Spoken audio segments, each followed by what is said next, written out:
Fala pessoal, bem-vindos de volta ao canal. Dessa vez vamos aqui para um formato diferente do canal. Esse formato vai combinar um pouco podcast e React e enfim. Vocês vão entender mais ou menos qual é a proposta. Bom, a ideia é que basicamente vocês não tenham que ficar olhando para minha cara, nem olhando para a tela do seu celular, tá? Que vocês basicamente possam abrir o YouTube aí de vocês. Se vocês tiverem um Xiaomi, vocês botem aí a tela desligada e vocês simplesmente ouçam o que está sendo dito, né? Mais ou menos aí como acontece em alguns canais de notícia, beleza? Muito bem. O tema de hoje surgiu quando eu vi um vídeo que saiu hoje, dia 14, 14 de junho, né? Em um canal de bicicleta muito famoso aqui no YouTube, né? De um cara que eu costumo apelidar de Starret Boy. Se você tiver aí uma inteligência, uma sagacidade, você vai pegar quem é, tá? Muito bem, esse cara, do qual eu tenho um grande respeito, porque ele é alguém que tem uma importância muito grande aí para o universo ciclístico brasileiro. Ele fez um vídeo falando sobre como identificar peças desgastadas e tal. Só que chega num certo momento do vídeo em que ele insinua ali que o ideal seria que você trocasse sempre todos os componentes da bike juntos, porque, porque seria melhor, porque ia funcionar todas as peças maravilhosamente bem, ok? Beleza. Aí eu fiz um comentário lá embaixo, né? Eu tive que comentar, né? Eu falei um pouco, né, que assim, as pessoas em geral, elas não têm dinheiro para ficar trocando relação completa a cada 1.200, 1.500 quilômetros, dependendo de onde a pessoa roda. É mais ou menos isso que é a média de desgaste para um dos componentes, né? Porque assim, vamos combinar aqui que absolutamente nada justifica você trocar uma relação inteira quando a sua corrente desgasta, né? Contanto que você troca a corrente antes de você ter ali 0,75 de desgaste, né? Absolutamente nada leva alguém a trocar uma relação inteira porque teve um cog do cassete danificado ou gasto, né? Muito bem. Só que aparentemente algumas pessoas, né? E veja bem, esse aqui não é um conteúdo de hate, não é nada disso não, tá? Eu tô só constatando um fato aqui, tá? Que eu acredito que vocês vão concordar comigo. Existem pessoas que pelo fato de estarem aí muito tempo desconexos da realidade, tá? Sejam porque estão em demasiado mergulhados no mundo da produção de conteúdo, né? Seja porque moram na maior megalópole da América Latina, seja porque tem patrocínio de muitas marcas grandes, tá? Enfim, tem N fatores. Algumas pessoas elas acabam perdendo a noção do que é o preço de uma relação hoje no Brasil, né? Então, se a gente for fazer um cálculo aí, né, se você for comprar as peças no Brasil, numa bicicletaria e tal, pá, quanto custa uma relação completa? Você não vai pagar aí menos de R$ 600 numa relação completa, né? E aí eu tenho uma responsabilidade de vir falar um pouco sobre isso, uma vez que tem que ter algum contraponto, né? Porque assim, eu entro no vídeo do cara e aí eu vejo assim comentários como dicas valiosíssimas, né? As pessoas falando aqui, um vídeo maravilhoso, enfim, não sei o que, sabe? E assim, cara, 90% desses vídeos, desses comentários, perdão, 90% desses comentários sem resposta da pessoa que fez o vídeo, né? Então fica lá todo mundo comentando e praticamente não tem resposta, né? E aí assim, alguns absurdos vêm sendo ditos, né, frequentemente. Então, com relação à relação da bike, né? Com relação à relação da bike. O que eu recomendo que você faça? Tá? Eu não sou o dono da verdade, eu não sou mecânico da Parktool, entendeu? Eu não sou. Eu sou um usuário de bicicleta, tá? Que faz a manutenção em todas as bicicletas e eu uso a bicicleta. Tá? Sou um mecânico amador. Tá? Isso não quer dizer que eu seja menos capaz de fazer as coisas do que um mecânico com diploma. Tá? Então eu estudei bastante, sou autodidata, então assim, vamos lá. E aí com muitas experiências aí, né, tentativas e erros, eu cheguei numa solução muito boa,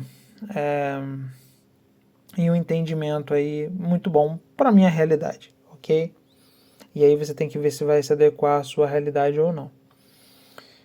Basicamente o que eu faço? Hoje eu uso o Smooth, tá? Então o meu ciclo é o seguinte. Vamos dizer que eu tenho uma bicicleta zero, tá? Uma relação 0 km. Como é o caso da City Tour Gravel no momento em que eu estou fazendo esse conteúdo que vocês estão ouvindo aí, tá? O que eu faço? Eu rodo 100 km com a corrente do jeito que ela veio. Por quê? Porque a Shimano, porque a KMC, porque a YBN, enfim, a fabricante da corrente, manda a corrente com lubrificante. Tá? Ela entende que não tem nenhum tarado, nenhum doido que vai pegar e vai desengraxar a corrente para poder engraxar de novo, né? Então é vendido já com lubrificante nos roletes, tá?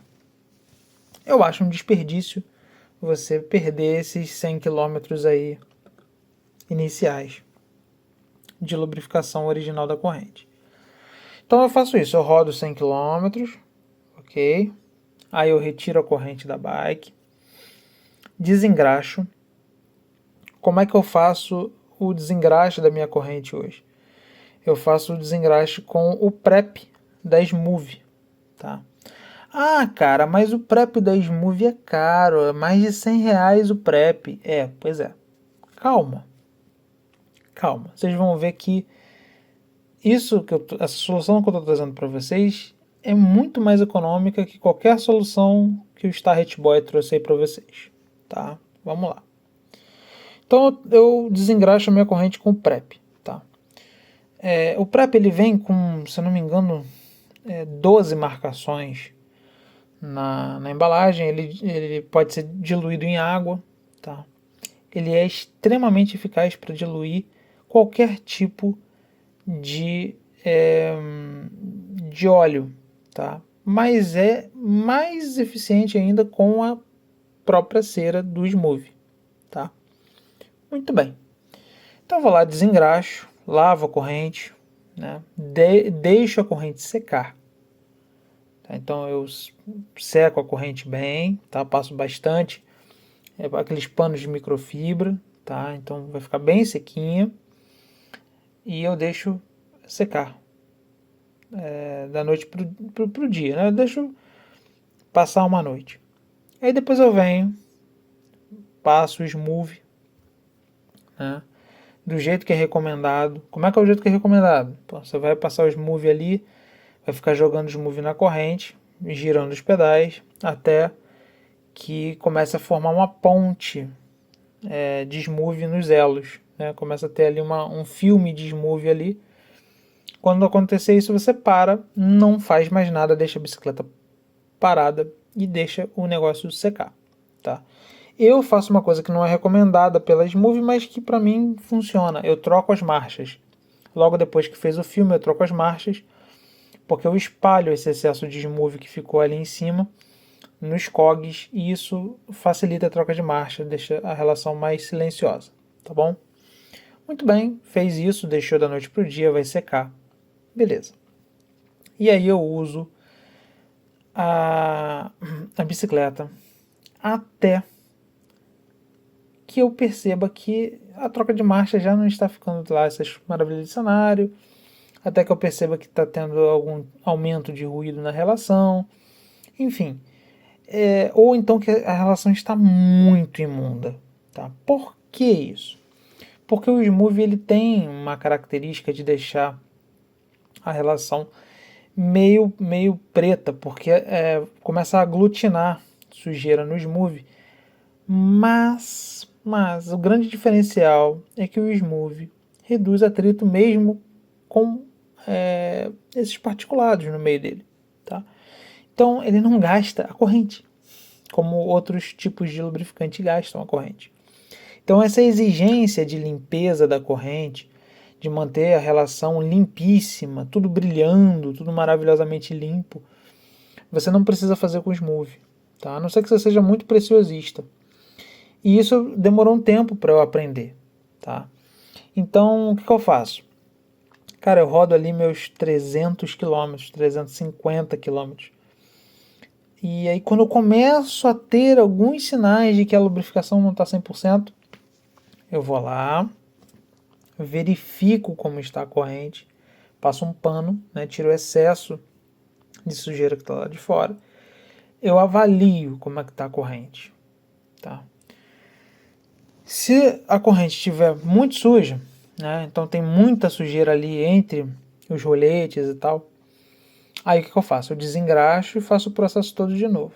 Tá? Existem situações, principalmente épocas do ano, que não tem muita poeira, enfim, né, principalmente inverno dura mais, porque é mais seco, né, é mais seco, não tem tanta chuva, enfim. Então eu não tenho tanto problema assim com a minha relação durante o inverno. Que eu posso me dar ao luxo de não desengraxar e passar mais uma camada de smooth em cima, tá? Já fiz isso algumas vezes, não dura tanto, o ideal é fazer o processo do zero. Então, a recomendação que eu dou para vocês rodou 300, 350 km, começou a fazer barulho ou começou a não trocar marcha direito, remova a corrente, desengraxa a corrente com o prep, tá? E faça a relubrificação com o smooth. Tá? É o melhor dos mundos. Tá? Limpeza. Como é que você vai fazer a limpeza de cog e de coroa? Eu tenho duas formas de fazer. Eu uso, quando eu estou fazendo a limpeza de corrente, eu uso o próprio prep, tá? Que vai tirar tudo. Tá? Mas às vezes o meu cassete tá sujo. Tá? E eu não quero usar o prep. E aí o que eu uso? Eu uso aquele SIF, tá? O famoso sapólio, né? Mas aquele líquido, não é o em pó não, tá?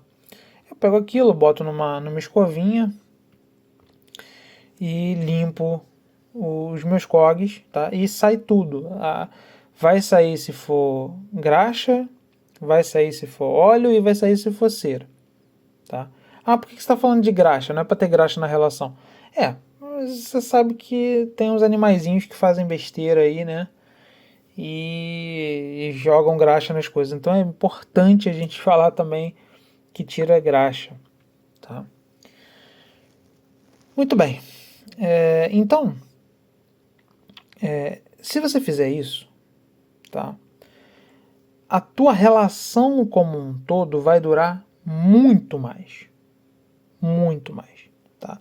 E aí é por isso que é importante também que tenha smooth nos dentes da sua relação. Não é somente para a lubrificação dos roletes, é para a lubrificação também dos dentes, tá? Porque o smooth ele fica no metal, tá? Então você tem menos desgaste como um todo na relação, tá? Ah, quanto custa para eu ter o prep mais o smooth? Tu vai gastar uns R$200 aí. Aí tu fala, porra, mas R$200 é coisa pra caralho. É coisa pra caralho. Mas quanto custa uma relação? E se eu falar pra você que você consegue talvez estender 5 vezes a vida da tua relação? E eu não tô fazendo propaganda da Smooth, tá? Pelo amor de Deus, é porque de fato eu comecei a usar e de fato é a coisa que mais agarra na relação e que mais protege a relação e que mais funciona, né? Então é nesse sentido, né? É nesse sentido. Então, cuidado com a recomendação de certos especialistas, tá? Não que o cara esteja errado, didaticamente falando. Não está errado. Se eu virar para qualquer um e falar assim, o que é melhor? Eu misturar peças novas com peças usadas ou usar tudo peças novas? É óbvio, claro que vai funcionar muito melhor se eu botar tudo novo. A questão é que, às vezes, a margem de tolerância de gasto de um COG ou de uma coroa com uma corrente nova não vai fazer diferença nenhuma. Em pouco tempo sua corrente vai se adequar e você vai conseguir rodar, sem que pule corrente, sem que aconteça nada. Tá? Agora, você botou uma corrente nova, começou a pular e já era, realmente, já foi há muito tempo a tua relação. Minha experiência diz, normalmente, que aqueles COGs que você usa mais vão durar ali entre 3 a 4 correntes, tá? Tem gente que moe mais, tem gente que moe menos. Isso vai depender muito da forma como você toca o teu pedal. Se você é um cara que fica fazendo muita força, ou seja, você fica girando pouco, usando muita força muscular em cima do pedal, tá? Em marchas mais pesadas, o que acontece? A marcha mais pesada tem menos dente, né? Esses dentes a menos, eles oferecem menos suporte, menos apoio à corrente. Ou seja, aquela força que você está colocando no pedal, ela está sendo transferida para uma quantidade menor de dentes. O que quer dizer que você vai ter mais pressão em cada dente, individualmente falando, né? Faz sentido. Mesma coisa vai acontecer com uma coroa pequena. Uma coroa pequena tenderá a gastar muito mais rápido do que uma coroa grande. Não só porque ela está girando mais vezes, ou seja, cada dente vai entrar em contato mais vezes com a corrente a cada revolução do pedal, né? Como também porque você tem menos apoio de corrente, ou seja, você tem mais pressão em cada dente individualmente falando, né? Já os supercogs, eles são outro esquema. Os supercogs eles gastam mais pelo fato de que eles são usados na presença de contaminantes, ou seja, lama, areia e outras coisas, e porque eles normalmente são feitos de alumínio, né? Muitos deles são feitos de alumínio. Aí você junta isso ao fato de que muita gente utiliza correntes de baixa qualidade, né? Utiliza componentes de baixa qualidade, cassetes baratos, né? Correntes baratas, e não se atenta à lubrificação corretamente, né? Eu estou falando aqui do melhor dos mundos, que é o Smooth. Mas assim, se você fizer uma lubrificação correta com qualquer lubrificante, se você atentar para os períodos de manutenção, já é muito bom, mas as pessoas não fazem isso no geral, né? Então, note que existem vários fatores, né? Se você é um cara que gira mais, se você é um cara que gira menos, se você é um cara que sobe muita montanha, se você é um cara que anda muito no plano, se você é um cara que mora perto da praia, se você é um cara que mora num lugar muito seco, que tem muita areia, enfim, muito barro, ou enfim, né? Cada um sabe das condições que roda e isso vai influenciar diretamente no desgaste das suas peças e esse desgaste não é linear, ou seja, a sua corrente não vai gastar ao mesmo tempo que gasta os seus cogs, que não vai ser ao mesmo tempo que gasta a sua coroa. Então, em última análise, essa recomendação de o melhor é que troque tudo é coisa de gente que está completamente fora da realidade, completamente fora do que vive o ciclista todos os dias e completamente fora da situação financeira que 99% das pessoas estão vivendo, que não é uma situação financeira fácil. Beleza? Então é isso, espero que vocês tenham gostado dessa mistura de podcast com react e, e sei lá mais o que. Escreva aí embaixo o que você acha que é isso, tá? E se você gostou, dá aquele like. Se gostou mais ainda, quer ver mais conteúdos desse no canal e não está inscrito no canal, se inscreva e compartilhe. A gente se vê no próximo vídeo. Falou!